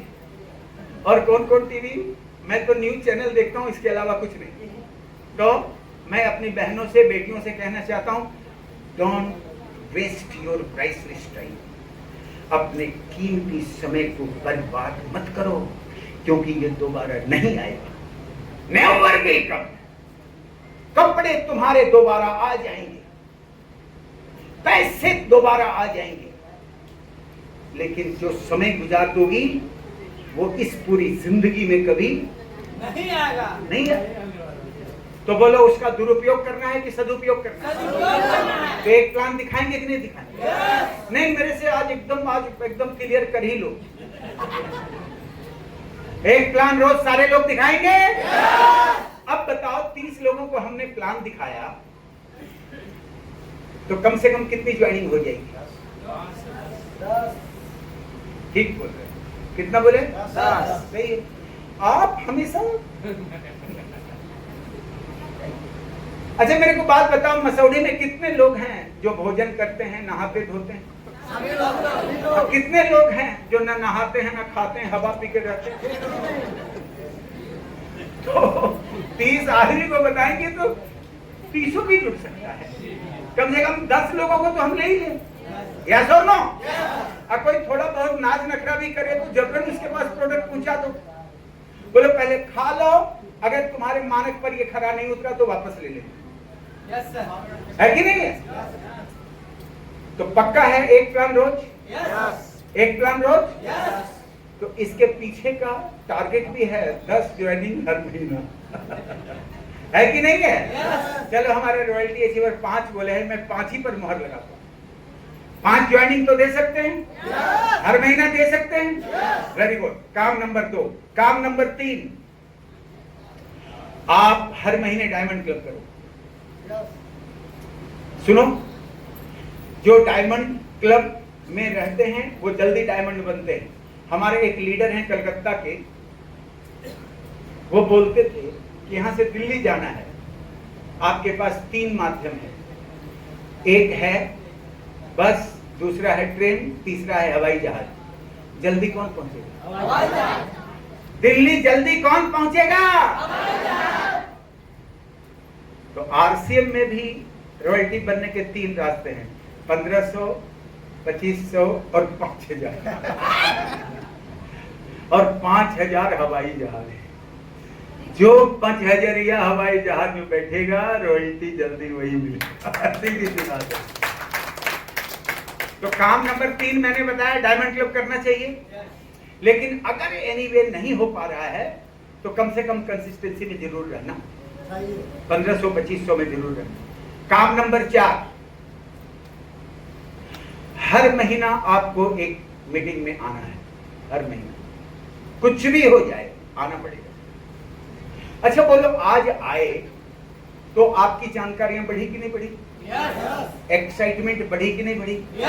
कॉन्फिडेंस लेवल बढ़ा कि नहीं बढ़ा? नहीं आते तो इतना होता क्या? तो आने से लाभ हुआ या लॉस हुआ? बोलो बोलो, बोलो ना। तो हर महीने के लाभ से क्यों वंचित रहेगी? हर महीने आओ मीटिंग में। काम नंबर 4 था ना कि 5 था? 4। और काम नंबर 5 एकदम सिस्टम से मैं बोल रहा हूं। काम नंबर 5 फॉलो अप करो।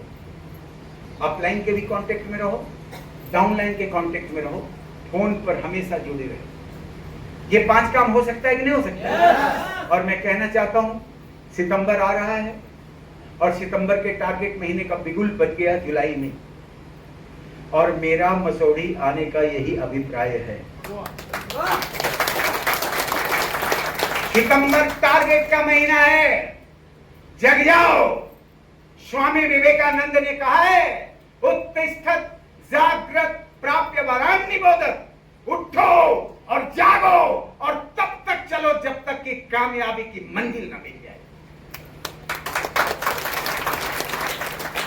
जुलाई से ही सितंबर का बिगुल बज गया है और सितंबर में पिन की लाइन लग जाएगी, सितंबर में पिन की बौछार हो जाएगी। सितंबर टारगेट का महीना होता है, पूरा भारतवर्ष एक्साइटमेंट के चरम उत्कर्ष पर रहेगा। उस सितंबर में सारे ब्रांड पार्टनर नए नए ऑफर देंगे। उस सितंबर में कंपनी भी बहुत सारे ऑफर्स देगी। उस सितंबर में अपलाइन भी बहुत सारे ऑफर्स देंगे। आपका घंटों का काम मिनटों में होगा। इसीलिए सितंबर में बड़ा टारगेट बनाइए और उसको पूरा करने के लिए आज और अभी से ही लग जाइए। और एक बात कहना चाहता हूं, ये सितंबर का महीना आम महीना नहीं है। ये सितंबर का महीना खास महीना है जो 25 वर्षों में पहली बार आया है। सुनो, सन 2000 में आरसीएम शुरू हुई थी और सन 2000 से आज तक ऐसा अवसर कभी नहीं आया आरसीएम में। पहली बार आया है आरसीएम में, क्योंकि आरसीएम के जीवन का 25वां साल 2025 में ही पूरा हो रहा है। इसीलिए ये रजत जयंती वर्ष है। ये रजत जयंती वर्ष है, सिल्वर जुबली ईयर है ये। और इस सिल्वर जुबली ईयर में आप बड़ी पिन लेंगे तो आसमान में आपका नाम लिखा जाएगा, आपका वीडियो बनाया जाएगा, बहुत सारे लोग आपको जानेंगे, बड़ी रिकॉग्निशन आपको मिलेगी, कंपनी बहुत रिवार्ड आपको देगी। इसलिए आप सारे महामानवों से मेरा कहना है कि सितंबर के लिए तैयार हो जाइए। होंगे? Yes, नहीं होंगे? कितने लोग होंगे? जरा बोलिए बोलिए।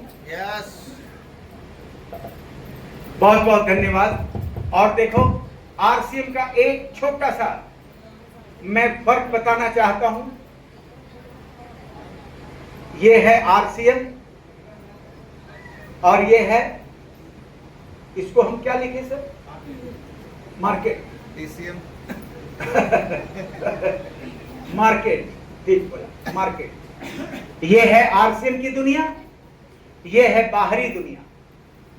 मेरी बहनों, बेटियों, मेरे भाइयों, बुजुर्गों, मैं कहना चाहता हूं, इस मार्केट में 100 करोड़ का बिजनेस होगा तो 60 करोड़ इसकी कॉस्टिंग वैल्यू होगी प्रोडक्ट की। 60 करोड़ प्रोडक्ट में खर्च होगा और बाकी का 40 करोड़ बिचौलियों में जाएगा, मिडिल मैन में, जिसमें होलसेलर होगा, डीलर होगा, रिटेलर होगा, एडवर्टाइजिंग एजेंसी होगी, सेलिब्रिटी होगी, विज्ञापन होगा, बड़े बड़े हीरो हीरोइन होंगे, मोटे पेट वाले व्यवसायी होंगे। सुनो सुनो, ये 100 करोड़ किसका है? हमारा है। 60 करोड़ का सामान हमारे पास आ रहा है और हमारी गाढ़ी कमाई का 40 करोड़ उनके पास जा रहा है जो मेरा नहीं है, जो मेरा कोई नहीं है, और सदियों से वो मेरे पैसे से अमीर बन रहा है। वो इसलिए अमीर नहीं है कि वो बहुत बुद्धिमान है, वो इसलिए अमीर है कि हम नादान हैं। हम बेवकूफ समझो। और आरसीएम की दुनिया में भी 100 करोड़ का कारोबार होता है। यहां भी 60 करोड़ प्रोडक्ट की कॉस्टिंग वैल्यू लगती है, लेकिन यहां 40 करोड़ रुपया मिडिल मैन में नहीं जाता, मसौढ़ी में चला आता है यार, बिहार में चला आता है, हमारे बीच बटता है। सोचो, अब तुम्हारा पैसा तुम्हारे पास आवे या फिर दूसरे के पास जाए? बोलो हमारे पास, बोलो हमारे पास। तो आज के बाद से कसम खा लेना कि प्रोडक्ट में अगर कोई यूज करूंगी तो कितना भी लक में और क्या इमामी और क्या शहनाज, कभी मत जाना दिखावे में। लिपस्टिक लगाएगी तो किसका लगाएगी? और आईलाइनर लगाएगी तो किसका लगाएगी? काजल लगाएगी तो किसका लगाएगी? सीधी सी बात। मैं इसका विज्ञापन करता हूं। मैं कहता हूं कि देखो, अगर काजल बाहर का लगाएगी और हस्बैंड से थोड़ा चकचू हो गया और जरा सा रो लेगी तो कजलवा बह जाएगा। लेकिन आरसीएम का काजल लगाएगी और कितना भी झगड़ा घमासान कर लो हस्बैंड से, जितना भी रो लो, काजल 12 घंटा कभी नहीं छूटेगा। और दूसरा कहता हूं कि बाहरी लिपस्टिक लगाएगी तो थोड़ा सा गुपचुप खाएगी कुछ का तो लिपस्टिक हल्का हो जाए नहीं, लेकिन आरसीएम वाला, उसको कौन लिपस्टिक कहते हैं सर? वाटर प्रूफ लिपस्टिक लगाएगी, बिना पोछे वो हटेगा ही नहीं, चाहे खाना खाओ, नाश्ता करो, गुपचुप खाओ, कुछ नहीं। तो क्वालिटी में दम है कि नहीं है? और मैं आपसे कहना चाहता हूं, जब पैसे मेरे पास आ रहे हैं तो हम इस बिजनेस को जरूर करें। इससे हमारा वर्तमान जीवन नहीं, हमारा भविष्य भी बनता है और हम अपने बच्चों को एक अच्छी विरासत देने वाला पिता बनते हैं या फिर बुजुर्ग बनते हैं। लास्ट में एक बात कह के मैं आज की बात समाप्त करूंगा, और वो एक बात ये है, बड़ा मार्मिक है जरा, लेकिन सुनना सही से। अगर आप कर्तव्य पथ से भटकेंगे तो जरा इस बात को सोचो कि घर का मुखिया जब कोई बड़ा डिसीजन लेता है, बड़ा फैसला लेता है, तो सिर्फ घर का मुखिया ही उसको पूरा करने के लिए प्रयास नहीं करता, बल्कि उसके बच्चे भी भगवान के पास जाकर पैरवी करते हैं कि मेरे पापा को सफल बना दो। होता है कि नहीं होता है? और उसकी पत्नी भी सोमवार का व्रत रखती है, संतोषी माता का व्रत रखती है कि मेरे पति को सफल बना दो। होता है कि नहीं होता है? और उनके पिता और उनकी माता भी वो मंदिर और मस्जिद में मत्था टेक टेक के कहते हैं कि मेरे बेटे को सफल बना दो। बोलते हैं कि नहीं बोलते हैं? अरे कमिटमेंट तो उस एक व्यक्ति की है, लेकिन पैरवी इतने सारे लोग क्यों करते हैं? सोचा है कभी? इसलिए करते कि वो एक व्यक्ति अगर अपने जीवन की लड़ाई हारेगा तो वो अकेला नहीं हारेगा, उसके साथ उसका खानदान हार जाएगा। लेकिन अगर वो एक व्यक्ति अपने जीवन की लड़ाई जीतेगा तो वो अकेला नहीं जीतेगा, उसके साथ उसका पूरा परिवार जीत जाएगा। इसलिए मैं कह रहा हूं कि लड़ो, और तब तक लड़ो जब तक कि तुम्हारी कामयाबी हासिल ना हो जाए। और अब अंत में मैं आज की मीटिंग का समापन करता हूं। आदरणीय श्री समरेश सर को मैं बहुत ही सम्मान के साथ बुलाना चाहता हूं, क्योंकि वो मेरे ग्रेट अपलाइन ही नहीं हैं, वो मेरे आइडियल लीडर भी हैं, मेरे आदर्श भी हैं। उनके पास, उनके चेहरे पर हमेशा मुस्कान होती है, ईगो तो दूर दूर तक उनके अंदर नहीं होता, सबको प्यार देते हैं। किसी भी ग्रुप को बहुत ही जिंदा दिली से वो अपना डेडिकेशन देते हैं। मैं उनको बहुत बहुत धन्यवाद, साधुवाद देता हूं। तो एक आज की मीटिंग का समापन तो मैं ही करूंगा, एक कमिटमेंट दूंगा आपको, लेकिन उससे पहले मैं आदरणीय समरेश सर को बुलाना चाहता हूं। आपकी जोरदार तालियों के साथ, जोरदार हुटिंग के साथ एक बार सम्मान दीजिए आरसीएम के ग्रेट पर्सनालिटी श्री समरेश कुमार समर जी को।